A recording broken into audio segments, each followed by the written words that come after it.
চলে এসেছে, তাই চেষ্টা করবা ফ্যামিলির সাথে ড্রামাটা না দেখতে। তো চলো ডিয়ার, এখানে আমরা কোনো কথাই বাড়াবো না, আমরা সরাসরি ড্রামার ভিতরে চলে যাই। ড্রামার শুরুতে আমরা আমাদের কিউট ফিমেল লিড মিনচিকে দেখি।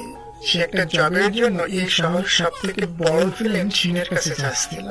এরপর আমরা শিনকে দেখি, আর শিন আমাদের আজকের এই ড্রামার মেইল লিড। একটা লোক তাকে ধোকা দিয়েছে, এজন্য সে লোকটিকে প্রচুর ধোলা দিতে থাকে। ওই সময় ওখানে আমাদের হিরোইন মির্চি চলে আসে। শিন তো এখানে একটা মেয়েকে দেখে অবাক হয়ে যায় আর বলে, তুমি এখানে কি জন্য এসেছো? মির্চি বলে, আমি একটা প্রাইভেট টিচার, তোমার ভাতিজাকে পড়ানোর জন্য নাকি টিচার লাগবে, এই জন্য এসেছি। শিন মনে মনে বলে, প্রাইভেট টিচার এত সেজে গুজে এসেছে। এরপর সে মির্চিকে টান দিয়ে নিচে নেয় আর বলে, কি মতলব এসেছে এখানে? আসলে আগেও শিনের কাছে বহু মেয়েরা জবের নাম করে শিনকে সিডিউস করতে এসেছিল, তাই শিন ভাবছে এটাও ওই মেয়েদের মতো।